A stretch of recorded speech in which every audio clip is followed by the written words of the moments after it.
네, 안녕하세요. 고려대학교 안암병원 이비인후과의 임기정 교수입니다.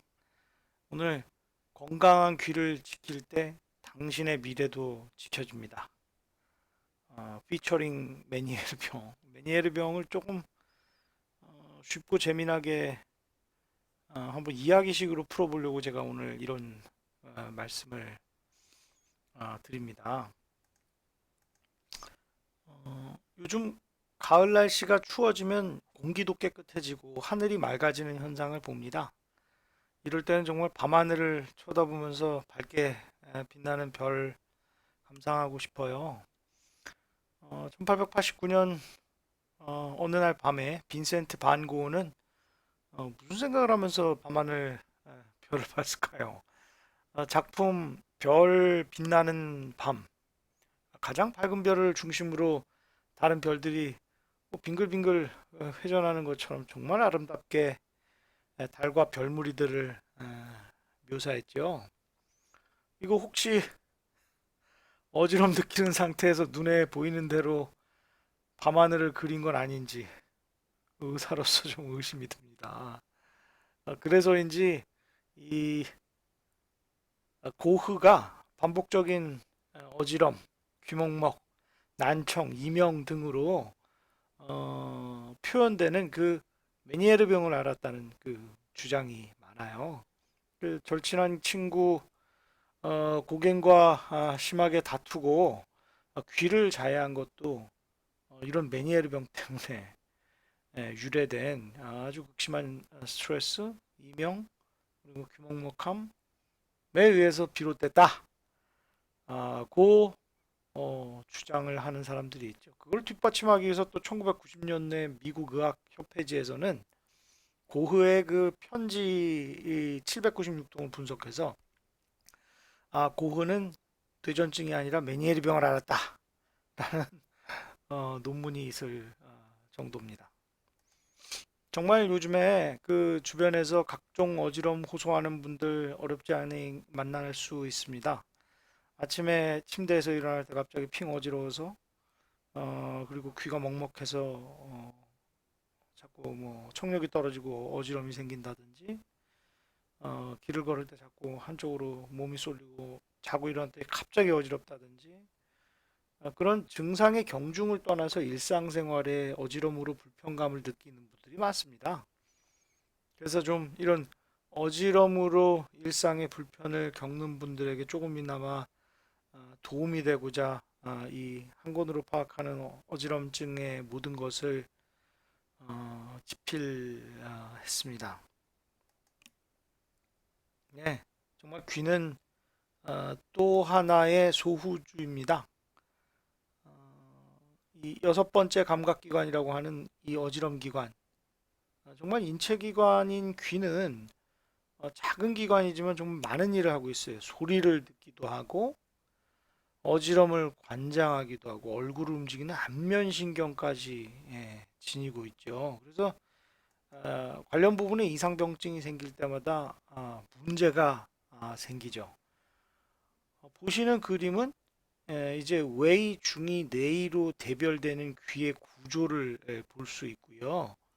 우리 귓바퀴에서 모아진 소리는 귓구멍을 타고 들어가서 이제 고막, 그리고 이소골이 둥둥둥둥 울리고 그 다음에 이제 달팽이관에서 소리를 듣고 그리고 또 이제 어지럼 기관도 같이 붙어 있는 걸 우리가 관찰을 할 수가 있습니다. 이렇게 달팽이관은 정말 소리를 듣는 진정한 의미에서의 달팽이관과 그리고 평형기관, 즉 세반고리관과 전정으로 나뉘어진 이 어지럼 기관으로 대별할 수 있습니다. 그래서 소리는 우리가 이렇게 아까처럼 이제 음파가 들어와서 달팽이관을 진동시키는데 특히 이 달팽이관을 우리가 두 바퀴 반 감겨 있지만요. 꼭 목이 안 갔죠? 그걸 이렇게 일자로 펴본다고 생각을 해보죠. 그러면 우리 음파 중에 굉장히 빠른 즉 고주파수, 소프라노, 여자들 음색 같은 경우는 이 달팽이관의 가까운 부분에 부딪히게 되고요. 그리고 우리가 말을 듣는 중간음은 중간에, 그리고 남자들 음색, 저음, 음, 이 베이스, 이 음들은 이 달팽이관의 이 끝쪽, 첨부에 부딪히게 되죠. 즉, 이 달팽이관은 주파수에 따른 소리의 진동을 효율적으로 받아들이기 위해서 이렇게 길게 뻗어 있는 관이 두 바퀴 반 달팽이관으로 말려져 있다고 생각하시면 되겠습니다. 특히 그 이 어지럼 기관인 세반고리관은 정말 독특한데 한쪽 귀마다 세 개가 존재합니다. 왜냐? 수직, 수평, 앞뒤, 즉 X, Y, Z축으로 구성된 우리 3차원 세상을 감지하기 위해서 이 반고리관은 세 개가 존재하는 거예요. 그래서 여기 이렇게 가반고리관, 상반고리관, 후반고리관이 보이시죠? 그게 이제 우측귀 3개, 좌측귀 3개 있으니까 이제 총 6개가 있는데 이들은 정확하게 90도씩 딱딱 구별이 돼서 서 있으면서도 좌우가 대칭적으로 서 있습니다. 그래서 오른쪽이 자극을 받으면 또 왼쪽은 억제되고 이런 식으로 상호 보완적으로 우리 몸이 내려가는지 올라가는지 또는 도는 것도 우측으로 도는지 좌측으로 도는지 모두 감지할 수 있게끔 정말 아주 신통방통 되어 있습니다. 그래서 제가 이렇게 아주 뭐 옆에서 본 거, 뒤에서 본 거 뭐 이런 식으로 다양한 부분에서 이렇게 세방고리관의 입체 구조를 보여드리는데 실제로 의사들도 그렇게 여러 가지 이 모형이나 동영상을 보면서 다양한 방향, 다양한 각도에서 바라봐야 이 복잡다단한 귀를 이해할 수가 있습니다. 그래서 제가 작은 소우주다 라고 칭하는데요. 사실 개인적으로는 세상을 바라보는 눈도 이런 다양한 방향에서 관찰해야 전체를 이해할 수 있다는 교훈을 항상 얻곤 합니다. 그래서 우리 이제 귀에 이렇게 여러 가지 그 조직들이 있는데 거기 하나하나가 망가질 때마다 이렇게 안면신경 마비가 온다든지 또 돌발성 난청 같은 게 온다든지 전정신경염 같이 굉장히 어지러운 질환이 온다든지 그리고 다양한 부분의 난청 즉 돌발성 난청이니 소음성 난청이니 노인성 난청이니 이독성 난청 같은 다양한 안 들리는 그런 질환들이 달팽이관에 문제가 있으면 오죠. 그리고 달팽이관과 전정의 문제 중에 하나가 또 메니에르병, 이 압력과 관련된 병이고요. 그리고 우리가 가장 많은 어지럼병이죠. 이석증, 즉 세반고류관에 불순물이 들어간 그런 이석증을 또 알 수 있어요. 아유 그러니까 이거 정말 우리 엄지 손톱보다 클까 말까 한 우리 이 달팽이관이 정말 작은 기관이지만 많은 일을 하고 있습니다. 소리를 듣고 어지럼을 관장하며 얼굴을 움직이는 안면신경까지 지니고 있는 거예요. 그래서 관련 부분에 이상 병증이 생길 때마다 관련된 기능이 떨어지는 증상 및 병이 생기게 된다는 겁니다. 그래서 오늘은 좀 이 요즘에 갑자기 증가하고 있는 메니에르 병, 귀고혈압에 대해서 좀 재미나게 알아볼까 합니다. 네, 메니에르 병. 뭐 이름도 아주 특이하고 어렵지요. 메니에르 병이란 이충만감, 즉 귀가 먹먹한 게 생기고 그 다음에 이제 저음형 난청이 생기고 난청이 생기니까 이명이 생기죠. 귀울림이 생기고요. 그 다음에 갑자기 빵 우리 풍선이 터지듯이 달팽이관에 문제가 생기면 갑작적인 발작적인 이런 어지럼이 오는 그런 증상을 특징으로 하는 뇌의 질환입니다. 여기 그 잘생기신 프랑스 남자가 프로스퍼 메니에르라는 1799년부터 1862년까지 사신 의사분이에요. 왜 이분의 이름을 병에다가 갖다 붙였을까요? 네, 이분은 1838년부터 파리 국립농아연구소장이셨어요. 그래서 난청에 동반된 어지럼 및 이명 환자도 많아서 그는 이러한 환자를 수백 년 이상 경험했습니다. 건강해 보이는 사람이 갑자기 어지러워지고 구토하면서 난청이 있다, 이명이 생긴다, 안면이 창백하고 막 땀이 많이 나는 걸 보이고요. 그런데 전신 상태나 뇌 소화기에 이상은 없고, 중이 귀 들여다봐도 정상인 거예요. 그러니까 어지럼 발작 후에 수개월 내지 1년에 걸쳐서 슬슬 호전이 되지만 난청 이명은 남아있는 증례를 다수 관찰했습니다. 그래서 거기에서 궁금증을 얻던 차에 어떤 한 소녀를 보게 됐어요. 그 소녀는 한겨울 밤에 마차로 극심한 추위에서 여행을 하던 중이었거든요. 그래서 그 추위로 갑자기 전농이 되고 전혀 안 들리는 상태가 돼서 병원에 입원했습니다. 아주 심한 어지럼이 있어서 조금이라도 움직이면 아주 구토가 심했어요. 그래서 입원 5일 후에 갑자기 사망해서 부검을 실시했지만은 뇌나 척수에는 아무런 이상이 없던 거예요. 이전에는 청력이 정상이었지만 갑자기 전혀 안 들리는 상태가 됐기 때문에 아주 세밀하게 발견한 유일한 곳이 이 세방고리관, 이 달팽이관 쪽에 붉은색의 반고형 물질, 즉 일종의 혈액 삼출물 같은 것이 충만해 있는 거예요. 그 병변은 오직 그 반고리관 이 부분 내만 충만해 있었다는 겁니다. 요즘 해석을 해보면 이 붉은색의 방고형 물질이라는 건 현재로서는 이제 뇌의 출혈로 추정하는데요. 그래서 이 메니에르 선생님이 그래요. 어지럼은 뇌만의 문제가 아니에요. 뇌의 문제라고 치부할 수는 없습니다. 이 귀의 문제 때문에 어지럼이 생길 수 있어요. 이 귀라는 분야를 좀 더 연구를 해가지고 어지럼과의 연관성을 발견해야 될 것 같습니다.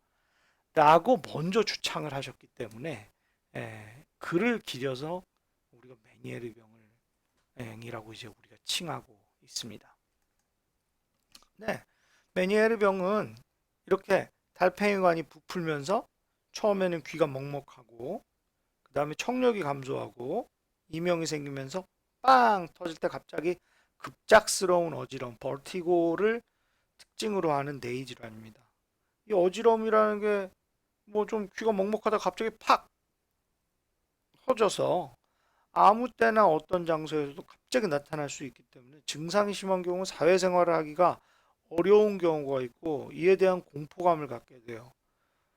갑자기 이렇게 어지럼이 생기면 계단에서 와장창 넘어진다든지 화장실에서 변기나 세면대에 머리를 박는다든지 지하철에서 플랫폼에서 갑자기 아래로 떨어진다든지 하는 굉장히 무서운 일이 생길 수가 있거든요. 그러니 환자는 이런 모든 것들에 대한 어지럼에 대한 공포심을 갖게 되는 겁니다. 이건 마찬가지입니다. 이게 한쪽이나 양쪽 귀가 꽉 찬 느낌이 오다가 청력이나 이명이 생기면서 청력 손실이 생기고 그 다음에 심한 어지럼이 생기는 거죠. 이게 순차적으로 온다는 것이 재미있는 병의 경과라고 하겠습니다. 네. 그래서 이처럼 정상에서는 이렇게 달팽이관이 이쁘게 그 부분을, 즉 달팽이관과 어지럼기관을 채우는 풍선과 같이, 예, 물에 떠 있는 요 파란 풍선 같이 이렇게 우리가 보이는데, 메니에르 병에서는 내림프 수종이라고 그래가지고 달팽이관이 이렇게 빵빵빵 부푼 풍선처럼 부풀어 오르는 그런 현상을 보게 되고, 그래서 우리가 메니에르 병은 내림프 수종 때문에 생긴다. 그래서 이제 개인적으로 저는 이제 귀고혈압이다 라고 이제 말씀을 드리는 이유가 바로 여기에 있습니다. 네. 뇌 속에는 림프액이라는 액체가 있거든요. 외림프액과 내림프액이 있는데, 이 림프액의 생성과 흡수가 잘 이루어져야 귀가 제 기능을 할 수가 있습니다. 그런데 이 림프액의 순환이 잘 안 돼서 뇌의 압력이 높아지는 게 원인이에요. 이렇게 옆에 왼쪽의 그림처럼 이렇게 정상인 부분이 갑자기 이렇게 귀가 뻥뻥뻥뻥 풍선처럼 부풀어 오르는 거를 우리가 그림으로도 또 전자현미경으로도 우리가 확인할 수가 있습니다. 이러한 메니에르 병의 원인이 바로 이제 이 내림프 수종이라는 건데, 비유하자면 달팽이관이 풍선처럼 부풀어서 점점 빵빵해지는 겁니다.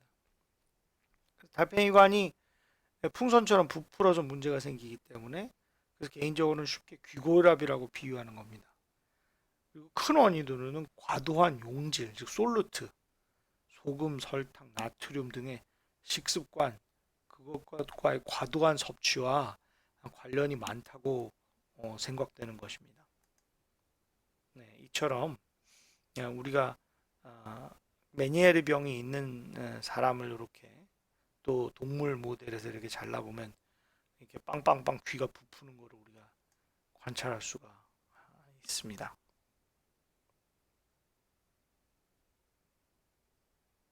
달팽이관이 이렇게 풍선처럼 부풀어서 점점 빵빵해짐에 따라서 그 이제 증상이 달라지는 거죠. 처음에는 귀가 먹먹하고 물 찬 것처럼 꽉 차는 느낌이 드는데, 달팽이관이 압력이 높아지고 수종이 심해지고 더 부풀면 이제 청력이 떨어지는 거죠. 특히 이제 저음역, 남자들 음색에서 청력이 떨어지게 되는 겁니다. 그래서 초창기에 그 관찰한 걸 보면 메니에르병 환자들이 이렇게 중년의 여성들이 귀가 먹먹하고 청력이 떨어지고 이제 어지럽다고 하는 거예요. 그래서 이충만감이 있다가 청력 저하가 오면서 이제 이명이 오고 그다음에 어지러움이 생기는 이런 순차적인 걸 봤는데, 달팽이관이 팍 터졌다가 이제 안정화될 때까지는 시간이 필요하니까 어지러움이 아주 빙글빙글 돌면서 20분 이상 계속 되는 게 이제 나타나는 거죠. 이런 게 이제 왔다가 갔다가 장기간에 걸쳐서 청력이 떨어졌다가 좋아졌다가 이 오락가락 하는 거가 나타나면서 점점 시간이 갈수록 완전 망가져 버리는 그런 병태를 보였다는 거죠. 그래서 장기간에 걸쳐서 이렇게 청력이 떨어졌다가 좋아졌다 오락가락 한다는 겁니다. 특히 청력은 이런 저음, 남자들 음색에서 떨어지기 시작하고는 점점 나빠져서 여기 보면 뭐 7, 80%까지 나빠지죠. 그래서 이제 2015년도에 의사들이 아이고 이거 뭐 다른 병 같아요. 우리 메니에르 병이라고 칭합시다. 어지러움이 한 두 번 정도 20분 이상 있고 청력이 한 2000Hz 이하에서 한 30% 정도 떨어질 때 이런 메니에르 병이라고 말해야 될 것 같아요 라고 얘기한 거죠. 그래서 어지러움이 이렇게 20분 이상 되면서 청력이 저음에서 떨어지는 걸 청력 검사로 증명이 돼야 되고, 그것은 2kg 이하 저음에서 한 30dB 정도, 30% 정도 저하되는 거고요.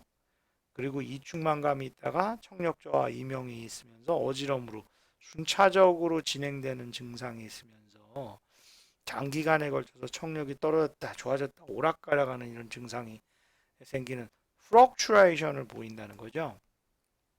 그리고 여타한 다른 진단되는 어지럼병이 없으면 이거 메니엘병 가능성이 많겠다라고 이제 딱 진단에 대한 이제 틀이 생긴 거죠. 검사를 해보면 이제 어지럼 기능이 많이 떨어지고 탈수를 시키면은 증상이 좋아지는 거예요. 당연하겠죠? 이게 빵빵 부푸니까 이제 물을 빼면 좀 증상이 좋아진다는 거, 압력을 빼면. 그리고 압력을 잴 수 있는 에코지라는 검사를 해보면 그러면 전기와우도 검사에서 이렇게 달팽이관의 압력이 높은 걸 확인할 수가 있습니다. 이제 그래서 이제 치료를 저염식이를 해야 된다고 얘기를 하죠. 소금을 덜 먹는 그런 것, 특히 이제 나트륨이죠. 나트륨을 이제 1500에서 200mg 하루에 제한하는데, 이거 뭐 2g이라는 게 소금 티스푼으로 이렇게 한 숟가락 푸면 그게 이제 2g이니까 정말 적은 양이거든요. 어렵습니다. 그리고 이제 우리가 바나나, 버섯, 아보카도, 시금치, 무가당, 오렌지 주스 같은 칼륨이 많은 음식, 야채 위주의 음식을 드시라고 또 얘기를 하죠. 그리고 이제 당분도 좀 섭취하는 거를 좀 줄여라. 그냥 50g 이하로 드시라고 하는데 이게 캔콜라 한 병인 거죠. 그리고 우리가 먹는 뭐 딸기 우유, 커피 우유 이런 게 이제 18에서 한 20g 정도 되거든요. 그 무지막지한 용량의 설탕을 사실 우리가 하루에 먹고 있는데 또 그 전체 그 칼로리에서 또 설탕 등 당분의 섭취량이 한 10% 넘지 말았으면 그리고 물은 좀 8잔 이상 충분하게 드셨으면 하는 거를 이제 같이 얘기를 하고 있습니다.